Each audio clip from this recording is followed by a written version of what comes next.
Yeah, good morning, everyone. We have like 19 people here, so that's a good start. Why don't we just go ahead and then do reading till 11, and then we'll discuss. And we're reading from chapter 1 in the RL book, and then we'll discuss. And let me put the link in the chat just in case you don't have it handy.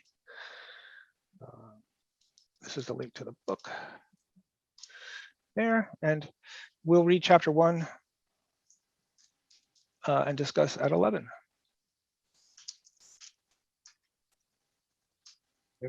Sounds good. Should we have a timer too? Pardon? Oh yes, I'll put a timer. Yeah, I'll put a timer on. So thank you. Okay.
Okay, we're back. I I didn't notice that the timer was done, so it went off 2 minutes ago, I guess.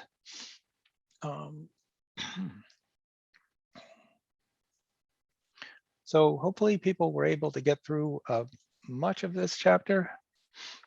I think the most important part is before the history part. So like up to page, up to page. Let's see, I can't see the page number, but up to section 1.6, including the section 1.6, and then 1.7 is just about the early history, which is of interest, but not primary interest.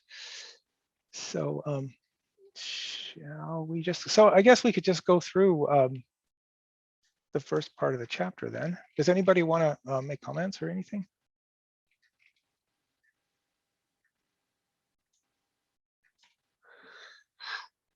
You can all hear me, right? Yes, Yep. we can hear you. Yeah, okay. Great. Okay, well, it looks like we're looking at mostly terminology, new terminology for reinforcement learning that's not familiar to people who haven't studied it before, like myself.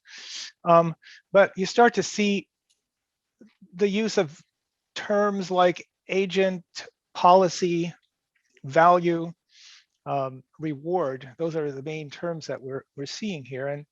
And then, so an agent is just something that interacts with its environment, and a policy is somehow a means of computing what behavior you should make given the situation that you're in. So that would be something that you might learn or something that somebody might give you to start with. It basically looks at your environment and decides what move to make that it thinks will maximize your reward over the long term. And then a reward is kind of like a gain, an immediate gain that you make from a move, from an action. And then the value is the long-term gain that you realize from an action.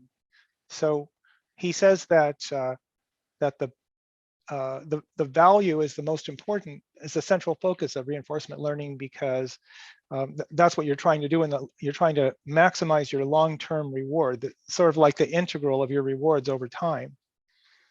So to me, it seems like the reward is like a tactical gain, a short-term gain, whereas the value is a strategic gain, a long-term gain. Can I just make a comment? Oh, jump in. Yeah.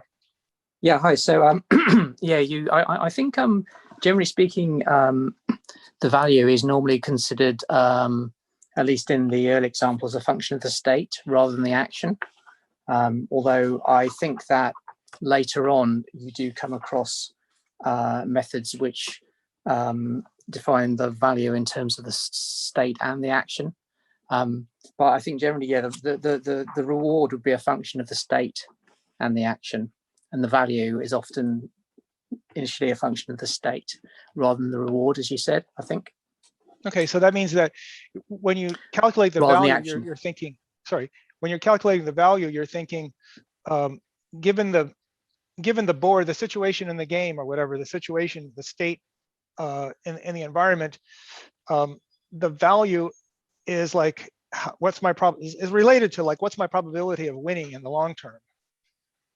Yeah. Whereas the reward is just, what's my advantage from making this move? Yeah. I see. Okay.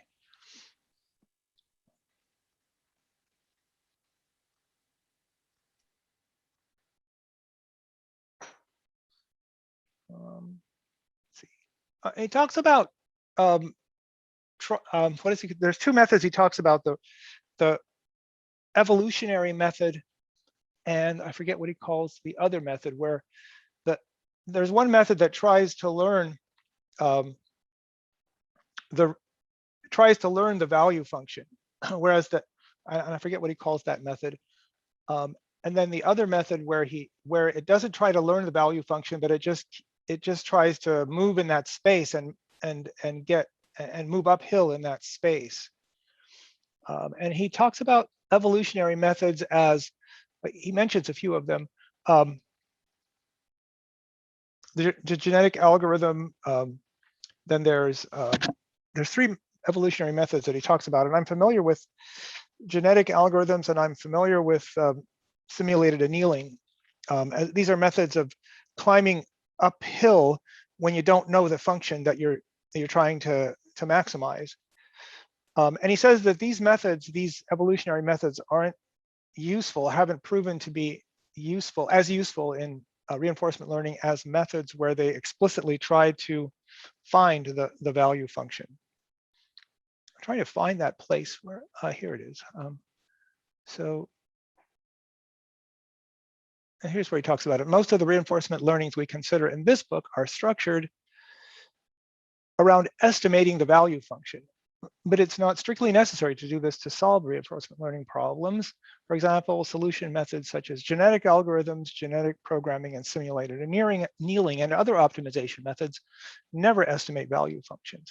And I think what he's referring to is the class of methods that are maybe known as, or related to, let's see, they're called MCMC, Monte Carlo methods for finding the maximum of a function.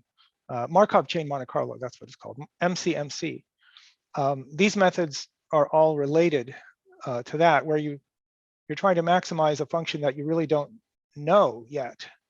But he says these methods haven't proven useful in reinforcement learning, so that was kind of a surprise.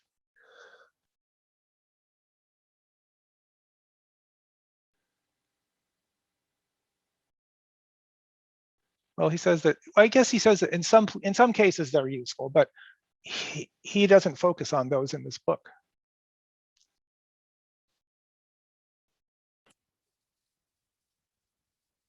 So that's what he says down here. He says, although evolution and learning share many features. So learning is the other method, I guess, in the sense of learning the value function.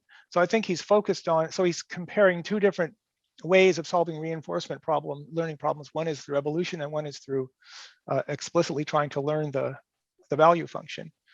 And he says that although evolution and learning share many features and naturally work together, we do not consider evolutionary methods by themselves to be especially well suited to reinforcement learning problems. And accordingly, we do not cover them in this book. So that's kind of his statement of how he's going to approach the problem.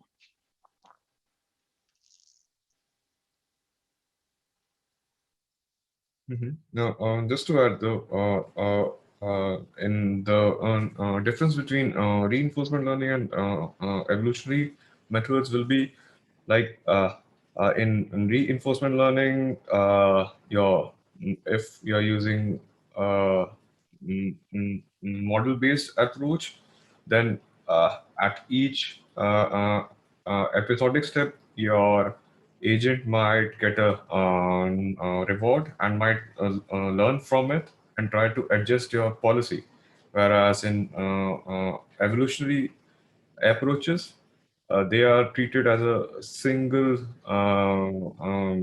box in which your policy is predefined, and they compete with those agents compete with each other.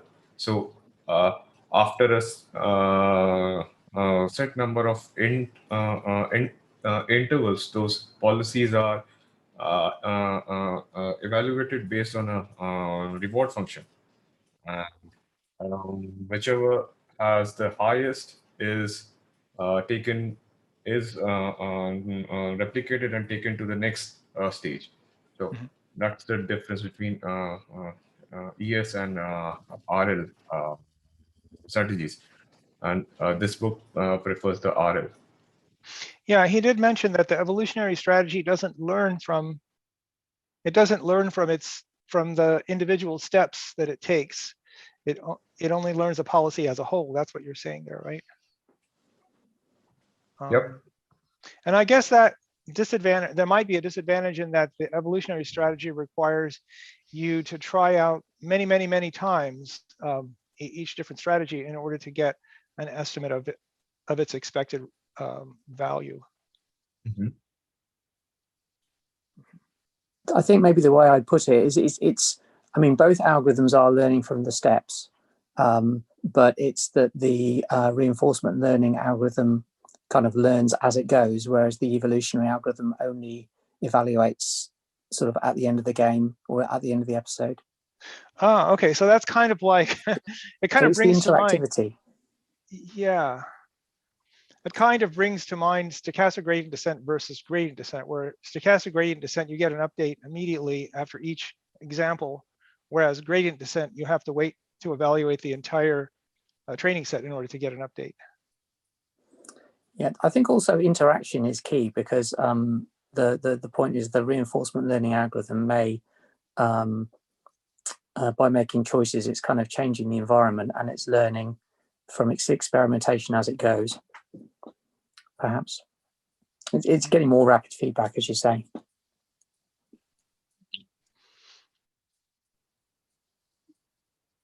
I had a question that's kind of similar to this, which is exercise 1.4 at the end of the tic-tac-toe section. Am I sharing my which screen, by was- the way? Sorry. Yeah. You are. Okay, good.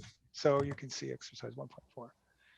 Yeah, so I just personally couldn't quite see the difference. Say, if the learning updates occurred after all the moves, including exploratory moves, it'll converge to a different set of probabilities, the parameters. I don't know.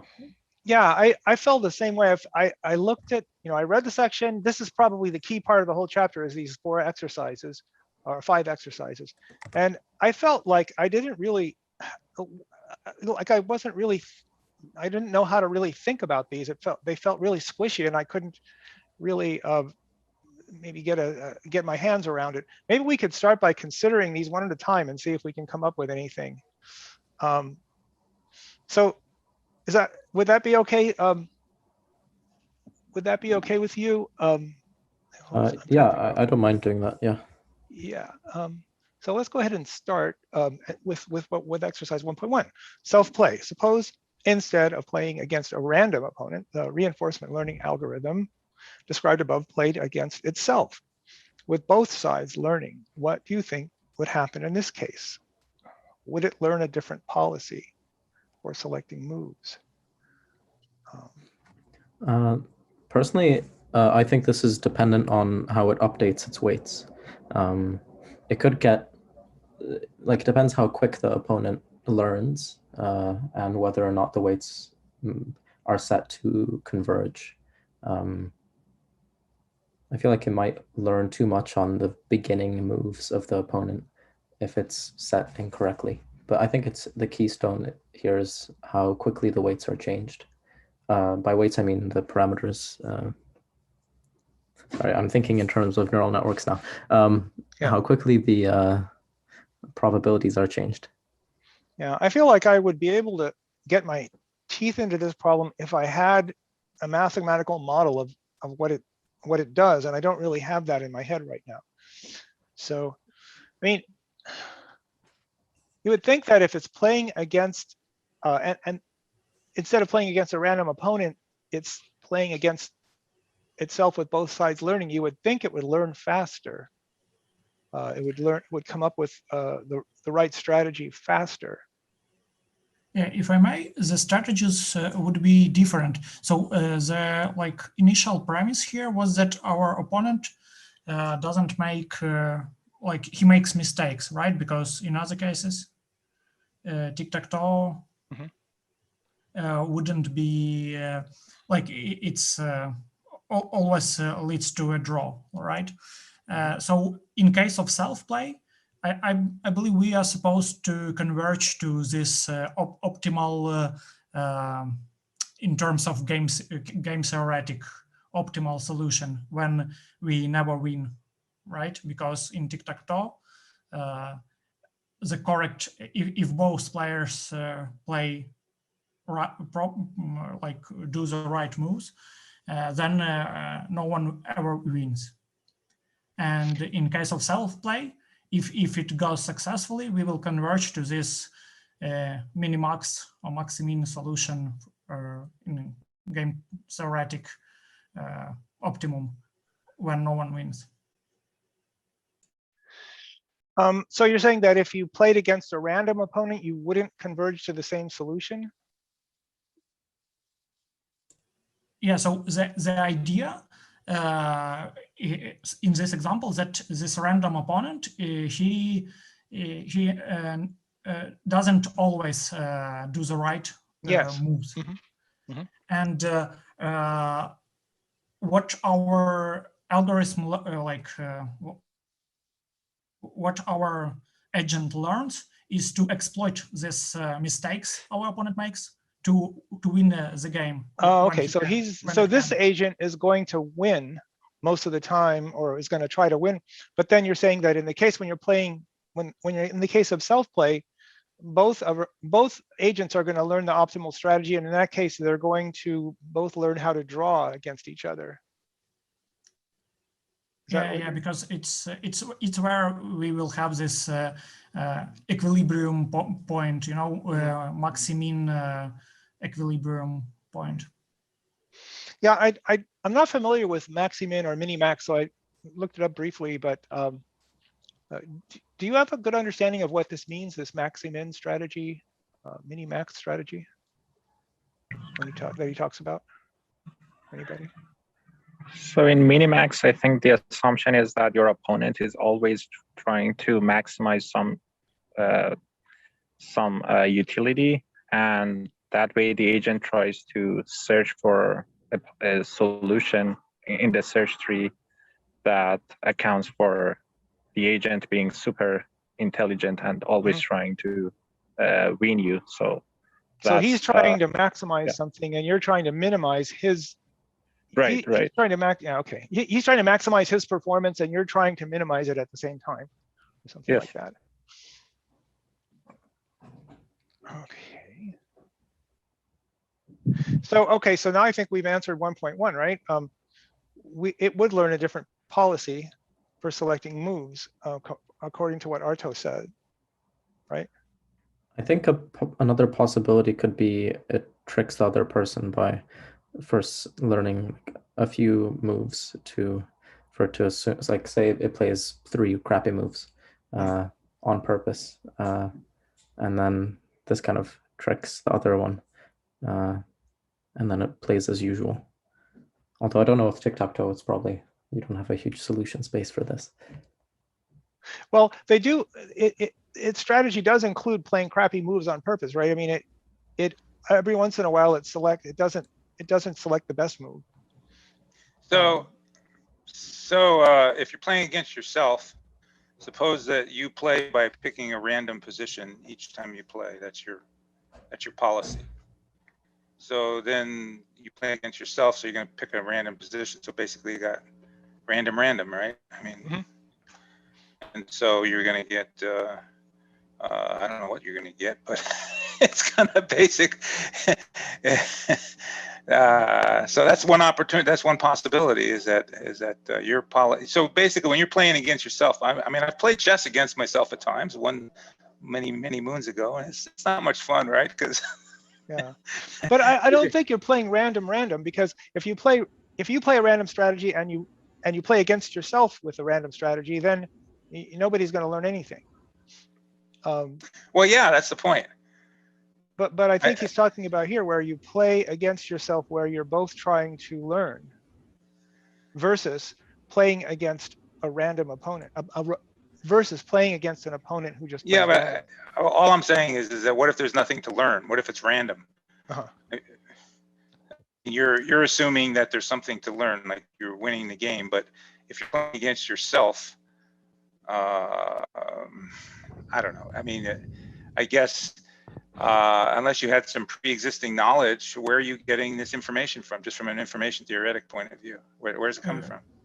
You're getting information from the outcomes of the games, right? Yeah, but they're random. Outcomes are not random. Your moves are random, but some moves are better, even though the decision is made at random. But some moves are better and some moves are worse, and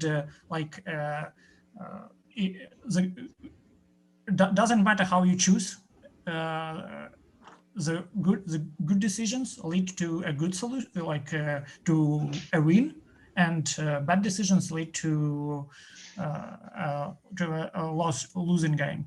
And this outcomes are incorporated into our value function, by learning algorithm. And so after their first update, our strategy is not longer random. It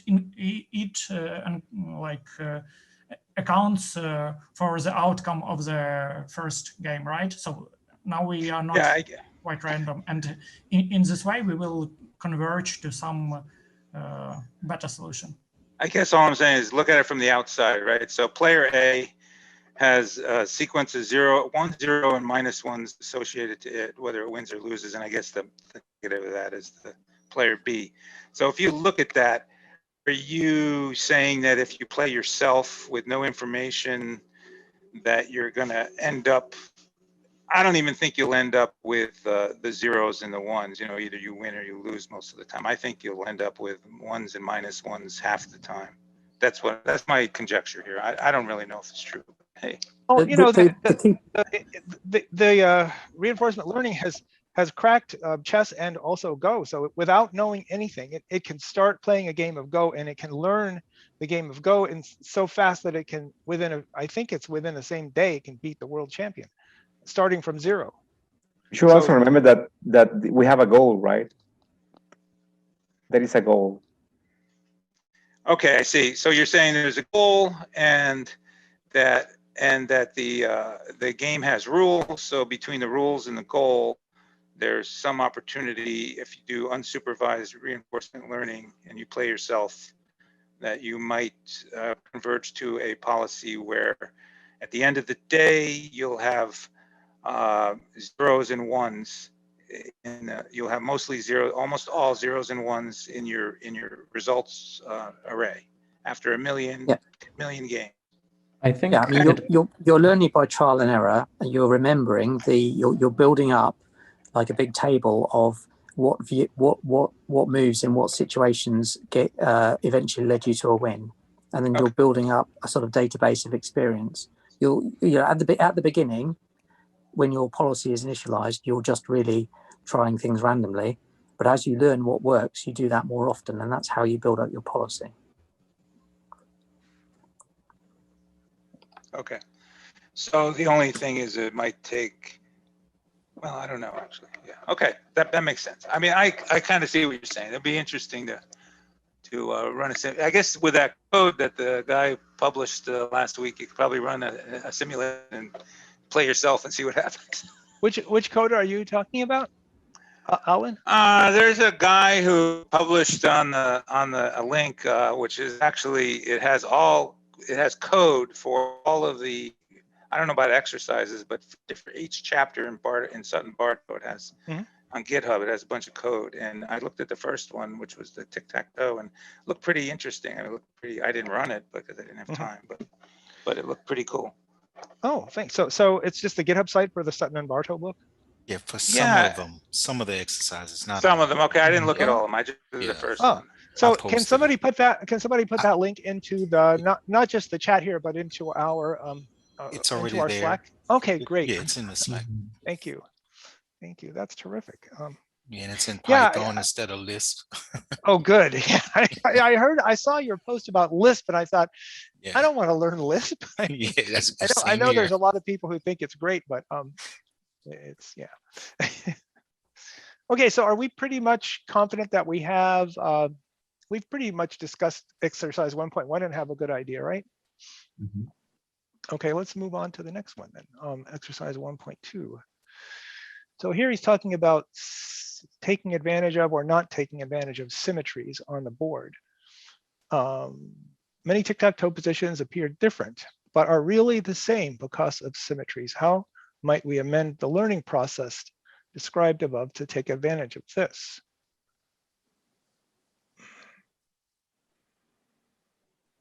Well, you know, it's as Mark was saying, your policy is basically a list of how you would respond to any board position. And so if you have, you could just learn twice as fast, right? Almost twice as fast.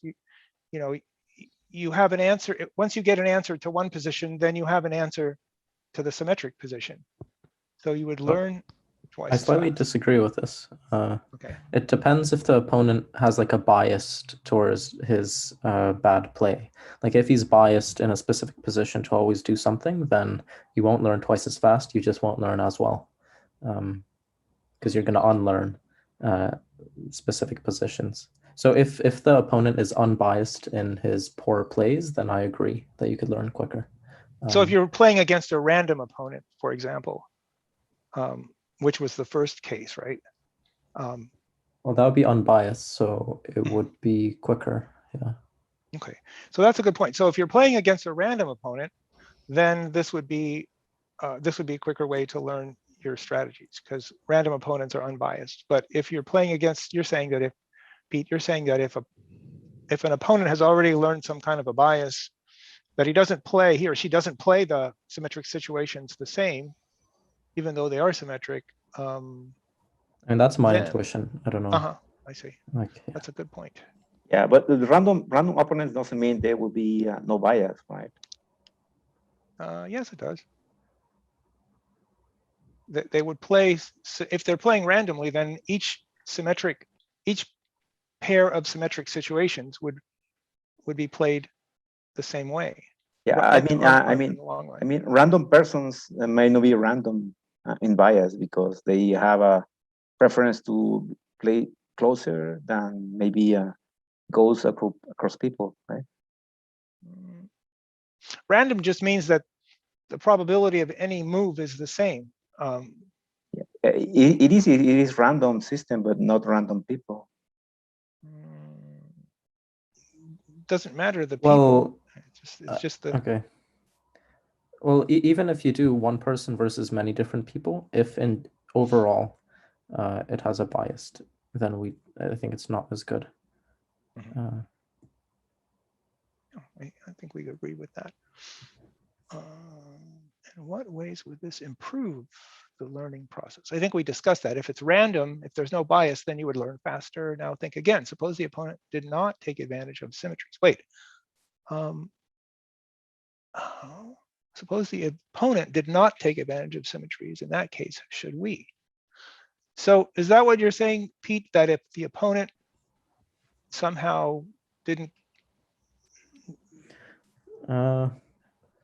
I mean, this is mostly on, let's assume there is such thing as optimal play. If around this optimal play, the errors that the opponent make is random, it doesn't really matter if it takes advantage of symmetries or not. I guess it's like depending on optimal play, because you're trying to kind of get as close as you can to optimal play, and like the bias specific to that. So it doesn't particularly matter. I think, in my opinion, like my intuition says it's just dependent on the bias. So this is an interesting question, though. It says, now think again, suppose the opponent did not take advantage of symmetries. In that case, should we? So that's interesting. In other words, we know about symmetry, but he's suggesting that maybe we shouldn't use that knowledge. I don't quite understand. This idea totally makes sense, that we shouldn't take advantage of symmetries if our opponent does not, because again, we should remember the fact that we learn to exploit our opponent's mistakes, right? We don't learn to a game theoretic optimal strategy, which would be which in case of tic-tac-toe would be first to ensure that we never lose, because it's possible, right? But in this case, let's consider I don't know, some constructed scenario when we have an opponent which plays perfectly well when he moves on the, say, right side of the board, and he makes all the mistakes on the left side of the board. And in this case, obviously, our strategy would be different for the seemingly symmetric scenarios, right? Yes, I see your right, point. yeah. I see your point. Yeah, that's a really great point. But it's not possible to know in a game. We don't really know whether the opponent is going to take advantage of symmetries or not. So how can we So I understand the point that if we know that our opponent is not taking advantage of symmetries, then what Arto said, we should not either, so that we can exploit his weaknesses. But we won't know. We won't necessarily. So maybe you could start off where, so say for instance, there's a particular state which you've learned a good response to, but then there's a state which is a symmetry of that state which you've never encountered before. Maybe you have an algorithm that says, well, okay, I know this works well in this situation. I'm going to start off by assuming it works well in the other situation and do that more often. But then, I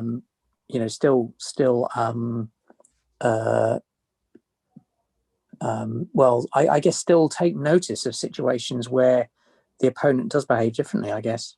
I mean, I guess what I'm saying is it might be that you could kind of speed up your policy by saying, well, I've never encountered this mirror state, so I'm going to do what I know works well in the opposite state to that. So you could use that as a kind of initial guess. Mm-hmm. But that you'd still want some kind of flexibility to actually, you wouldn't want a hard code always doing the same thing for mirror states. Yeah. But if you said, okay, like what you suggested is, in other words, if I encounter this mirror state, I will, with 75% chance, I will take the action that I know works well in the other, in the original state. But at 25% of the time, I'll not. Wouldn't that be counted as still taking advantage of your knowledge of? Wouldn't that still be counted as exploiting the symmetry in some way? I think. Yeah, I guess it would be in a sense, but I guess it might work better than the situation where you just say, I'm going to be blind to symmetry, and just I just treat symmetric states in exactly the same way and don't see any distinction between them.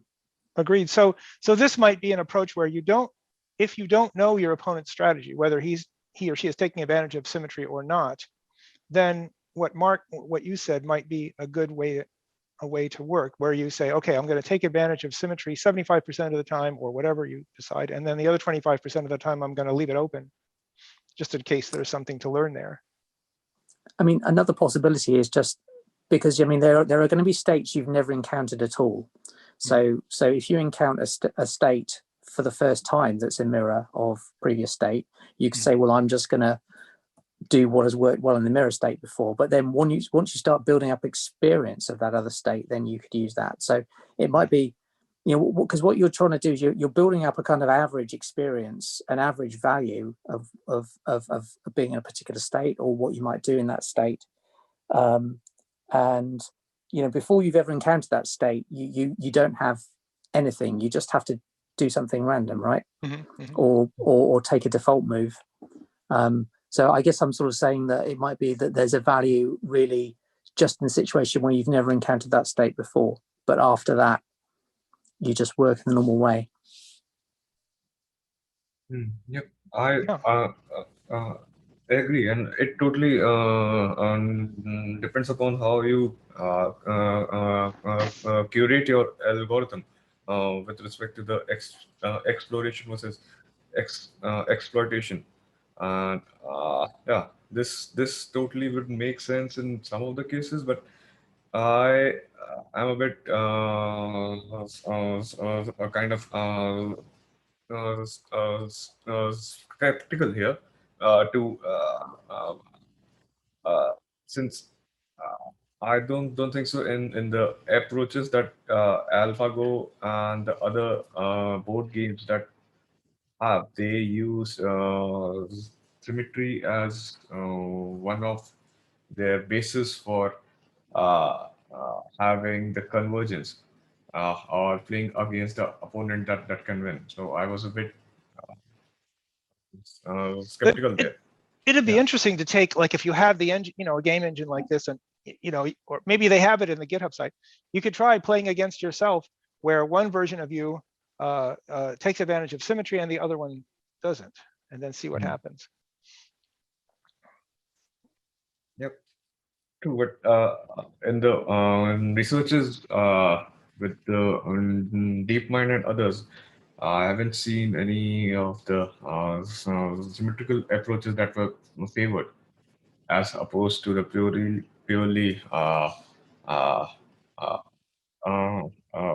other stuff that we will go through in the later part of the book. So Yeah, I that's think that, one. the AlphaGo 0, where it played against itself, it was, I don't understand the whole thing. I didn't read it really carefully, but I understand that what it did was it looked at a board position as an image, and then it just tried to predict the value of the next move. In other words, if you make a move, then the image changes in a certain way, and it tries to predict the relative value of moving from one state to another and it actually used CNN. I think it used CNN techniques as part of its code for learning from the details of the images of the board. Yep. They were in some parts. They were used in some parts, but yeah. MCTS and other approaches were more favorable there with respect to having those parallel threads that they could process with respect to the value estimates of the different uh, uh, moves that it thought the opponent could make. So yeah. What's an MCT? You mentioned MCT. What do you mean by that? MCTS. That's the algorithm that they used. It's in the book too. It's in Monte Carlo tree search. Yeah. Oh, okay, Monte Carlo tree search. So that's the evolution. I think that's evolutionary. I think. I don't think so. Not in the sense that they're using it here. Okay.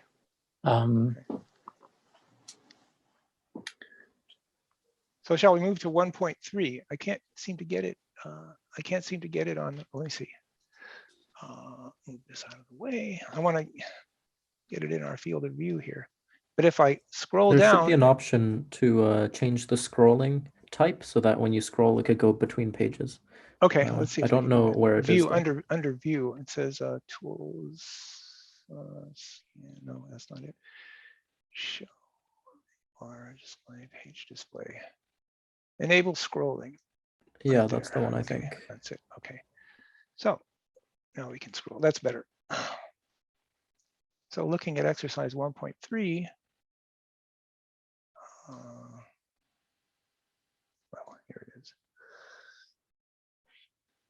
Greedy play. Suppose the reinforcement learning player was greedy. That is, always played the move that brought it to the position it rated the best. Might it learn to play better or worse than a non-greedy player? What problems might occur? I think it might get stuck in a local maximum. Yeah, because remember the way it's playing is that it's taking the best move a certain fraction of the time, and then the rest of the time it's choosing, I guess, a random move. I think in this case, it's earlier in the chapter. It's on about like the exploration dilemma, where you need to do both. You need to sort of act greedily part of the time to sort of consider good moves, but you also need to like try non-greedy moves to actually learn better strategies. And so like either of those approaches by themselves isn't a good approach, where the best approach would be something that's half greedy and half not greedy. Yeah. And so the consensus, I guess, is that it's going to learn, but it's going to learn more slowly. Well, it may not learn at all. Like if its greedy strategy is, say you've got like two X's beside each other, or you try and get your X's beside each other and you get like a high reward from that, and that gives you a high value, then you always choose to put your X beside the other X. And so you would never learn to sort of counter the opponent's moves or anything. So you might never learn anything because of the fact that you're not exploring the other possible states. So you could have a policy where you haven't actually experienced all the states yet. So your value function for all those states hasn't kind of converged. So I think a greedy policy is one where you always take the action that maximizes the value. But I think the point is that you can still be following a greedy policy and learning more about what different actions do, because there may be actions that you haven't, there might be actions and states you haven't been in yet. Yes. Yeah, so, but you tend never to get into those if you don't explore. But you, no, you but do, because the you will, policy yeah. is defined for all actions. Wouldn't, like, if you lose, even if you become greedy at first and you start losing a lot in that position, then the action that you'll take will no longer be the same, because it's no longer the highest probability, because the probability is lower now because you've lost from that position a lot. Yeah, that's what I mean. So you can be following the greedy policy, which says you never do a random action. You always take the best action, but you may not have taken all actions that are possible in all states, because the game could move into different states because your opponent is moving them into other states you haven't seen before. Yeah, so that's why what you said, Mark, is getting stuck in a local minimum, but I'm wondering if you would just learn, you would learn the same eventually, but you would just take longer to learn it, because you're eventually, like you said, your opponent is driving the game to different states that you haven't seen, even if you're not doing it. So you're eventually going to learn the best move in all situations, but it'll take you longer. Well, I don't think so, because say that your opponent is not exploring all possible states. Say there are some moves or states that your opponent never moves you into. I think if you're following a greedy policy, you're only going to get new experience if the opponent pushes the game state into places you've not visited before. I see. If you had two agents which are both following a greedy policy, they might both get locked into a local minimum. Yes, I see. So again, here, maximum. if you're playing against a random opponent, the game will eventually get driven into all possible states, and you will eventually learn the best strategy, but it'll take longer. But you're saying that there's also possible that the opponent is playing some kind of a biased strategy where the result is you never see certain game states, and you never take random moves to get you there, so you're going to get to. I see what you mean. I mean, maybe your opponent is super smart and just keeps you in that corner of the state space where you just keep being greedy and lose. But if you keep losing, then you'll no longer want to do that move, because the loss will eventually. Well, I mean, that could always be, that could always be your best move at that moment in time, or you have a set of moves that are the best move at that moment in time, but they keep you in a certain place in the state space, and you're just stuck there. I mean, you can do whatever you want, but it's not going to get you out just by looking at a different move, because you're never going to get out of that place or that set. Yeah, like if you never try anything else, you never know that other moves are better for you to get out of that place. I think. Yeah, and it may be your opponent forcing you into that decision. I mean, right? In my mind, that's what Alan was saying. Yeah. Yep. To move out of the state, we need to back up with respect to the states that we have encountered before, and try on different branches to see the difference between, and then we go on to the exploration versus exploitation dilemma here to see which is the best, and then we might like in the figure 1.1, there's a red backup graph too that goes to the upper positions, and this backup diagram is this helps to move to the previous positions and explore the branches that weren't. So it updates your value by taking an average of the value at the last move plus some distance between, plus some multiple of the distance between them. So it moves closer to, so if it has two different states, VS and VST plus, sorry, VST and VST plus 1, then it says, okay, after I see what VST plus 1 is, I'm going to update VST, sorry. After I make my next move, the T plus 1th move, and I see what the value is, then I'm going to go back and update V of ST to be somewhere in between its old value and the new value that I just found. So this is the difference, and then this is multiplied by a learning rate. It just moves you closer to, it moves VST closer to VST plus 1 a bit. And it doesn't operate on the random move, so it only operates on the greedy move. So there's 3 moves, 3 sets of moves. The second set is a random move, so it doesn't operate. You don't update the value on that move. And so keep that in mind, because I think the 4th question is something about that. So let's move on to the 4th question. And it says, learning from exploration. Suppose learning updates occurred after all moves, including exploratory moves. So back to that diagram, that means it would make the updates not only on the first move and the 3rd move, but it would also make an update even after this exploratory move. So that's what question 4 is about. And they're saying if the step size parameter is appropriately reduced over time, but not the tendency to explore, then the state values would converge to a different set of probabilities. What conceptually are the 2 sets of probabilities computed when we do and when we do not learn from exploratory moves? And I just don't understand this question, so maybe we can talk about this.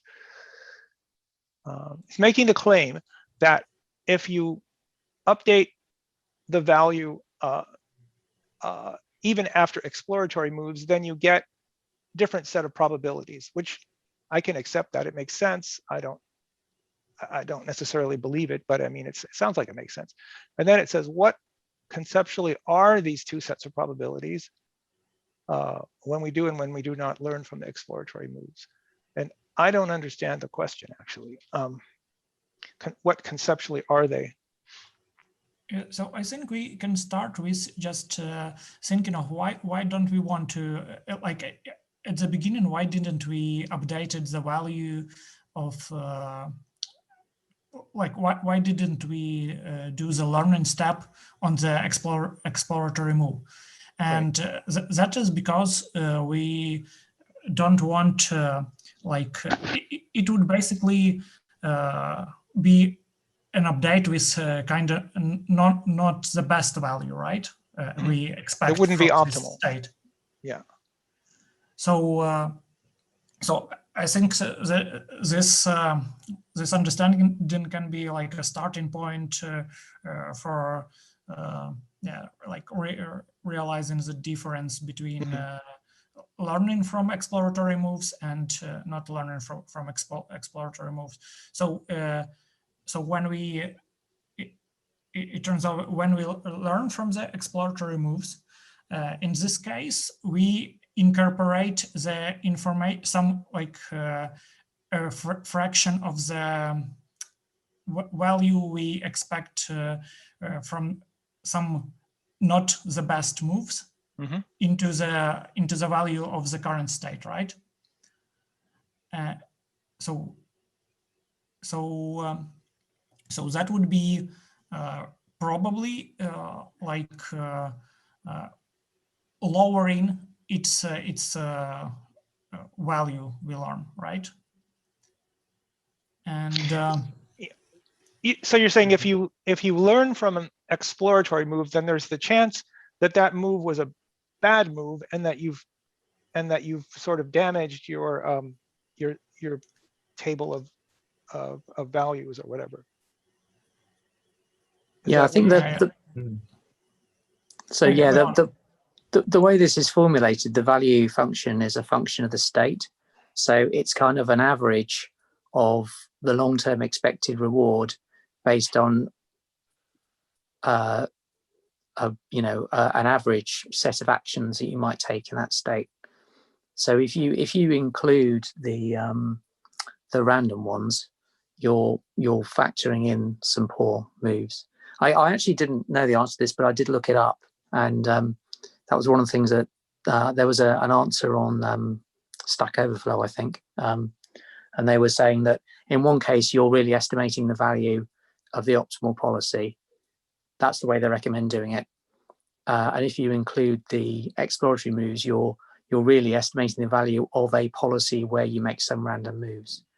And one thing about the exploration thing is that very often the number of random moves you make might be about 10% in the learning phase, but then it gets ramped down, and eventually when you're playing for real after you're learning, you know, the amount of exploration goes down to zero. So you know you're ultimately trying to learn a policy that you will use in anger without exploration. The exploration is just part of the learning process. So the policy you want to record is the one that will work without random moves. So that's why you just record, you just update the states based on the policy rather than the exploration. Mm-hmm. Does that make sense? Yes. Yes.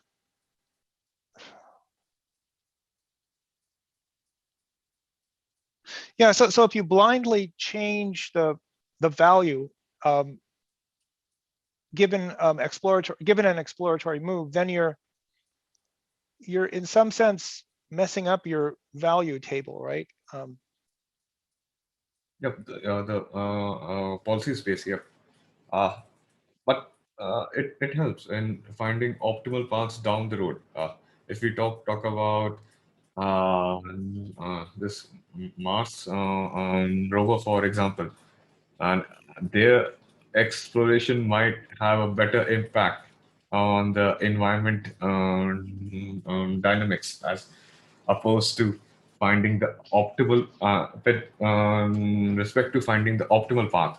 So their exploration might help if you want to go from point A to point B, but in the tabular cases, sometimes exploitation helps. So it depends upon the environment dynamics and a couple of more factors that yeah, we will explore. So yeah, these tendencies are totally, how do I say it? I will. It's the same. I don't think we can determine which would result in more wins, but yeah. So there's three questions here. What conceptually are the two sets of probabilities computed when we do and when we do not learn from exploratory moves? And so Mark, did you have a sense of what he meant by that? What are we talking about conceptually for these two different cases? Well, I think that the set of probabilities define the policy. So they're telling you what's the value of being in a particular state, and then the policy is you take the action that moves you into the state that has the highest value according to your estimated value function. And I think what he's saying is that if you include the random exploratory moves, ultimately you're learning a policy that includes those random moves, which isn't optimal. So that's why you don't encode those. I also think there's a link back to the discussion we had on exercise 1.3. One of the benefits of having exploration is not that it helps you to get a better handle on the value of the states that you are in, but more that if you've got a policy that's greedy and there are certain states you never explore which may be beneficial, then that bit of exploration may help you to jump into some of those states and then learn about them when you haven't encountered them before and you don't know anything about them. So maybe that's part of the benefit of exploration. It's not about necessarily improving the value estimates for the states you are exploring. It's about allowing you to jump into other states and learn about which you may not have explored. Right, but does that make sense? Problem, yes, it does. It's just that in problem 4, he says, now we aren't going to abandon, we are going to do these exploratory moves in both cases. But in one case, we're going to update the values and in the other case for these exploratory moves, and in the other case, we're not. And so is it true that, I mean, can we answer the question that if we only update for the greedy moves, that we're going to do better in the long run? Will result in more wins? I think that's the conclusion he's pushing us towards, because as we discussed earlier, if you do update the value function for the state with random moves, you're gonna kind of corrupt the value function. Yes. You're going to be feeding noise into it. Yes. And putting in suboptimal moves. So that's, if I may, that's not just a noise. We would systematically underestimate the value of the move, because we incorporate not the highest possible value that we could get from the state, right? So we would underestimate the probability of winning from that state. Underestimate. So that's the answer, like, for the question, what conceptually are the two sets of probabilities.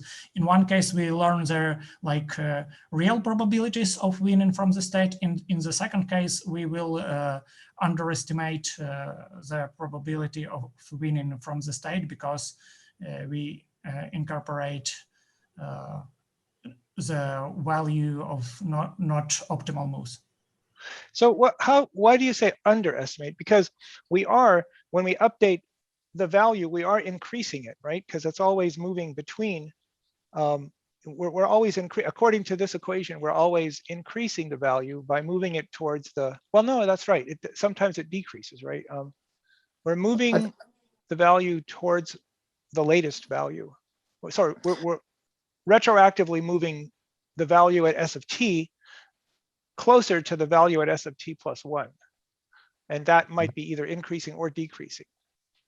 I think it may be useful to think about what the optimal policy here is. I mean, the goal here often is to try and get the value function to converge on a value which is optimal. And so say that's your objective, to keep playing until your value function stops changing. And at that point, you've decided, well, I can't learn anymore. The problem is, if you were still feeding in updates from random moves, your value function would never converge, because you keep feeding noise into it. And that wouldn't be great, would it? Okay. So, well, again, you know, it might. So as you say, yeah, it might be that things would average out, but I don't think that noise would average out, because once your policy is optimal, then random moves are going to be suboptimal mostly. So they're going to be dragging your value function down again. Yes. So I guess I was thinking of, is there any reason in any situation where it might be better to update even on the exploratory moves? Like, I'm just thinking of a situation in machine learning, you know, regularization, like where you want to introduce some error in order to be more robust to generalization. But I don't know if that's still if that's true in reinforcement learning. Is there ever a situation in reinforcement learning where it's advantageous to corrupt the value function a little bit like this? Okay, well, I'm jumping ahead a bit here, but I mean, the way he's introducing this early on is he's really talking about value functions, which is just a function of state. Mm-hmm. Now, later on in the book, there's another type of value function, which is actually a function of state and action. So it actually, you build up the value of taking a given state, a given action in a given state. So that's maybe the kind of different situation that maybe you're thinking of, I think. Because in that kind of situation, if you take a random move, you're learning about a new state action pair. So you're not necessarily, say you've converged to the optimal policy for a certain set of states and actions. If you jump into a new random state that you haven't explored before, you take a new state action pair you haven't done before, you're going to have a new value function for that, which is distinguished from other actions you might take in that state. But the way he's formulated the problem initially, the value function, I think this is really important to remember because I think it causes a lot of confusion. In the most basic formulations, the value function is just a function of the state. And it's a sort of an average long-term reward based on the actions you've experienced in that state. So it's sort of saying, once I'm in this state, averaged over all possible actions, what's the value, what's the likelihood of winning the game from that state? So once we start coming into these different sorts of value functions, which are called Q functions, which are a function of state and action, then I think it's maybe a bit different. And I kind of think that's what you were maybe thinking of. Okay, great. That really helps to put things in perspective. Okay, I just noticed we're over time, but I think we did a really good job of getting through the meat of this thing, which was getting through these questions. The only one we really didn't get through was the last one. So maybe we can think about that on our own. But I want to end so that everybody is expecting that they're not going to be tied up any more than between 10 and 12 when we do this. So thanks, everyone. This has been great, and we'll see you next week then for the next chapter. Thanks, guys. Take care. Thanks very much. Thank you. Have a good weekend. Okay, bye. Thank you.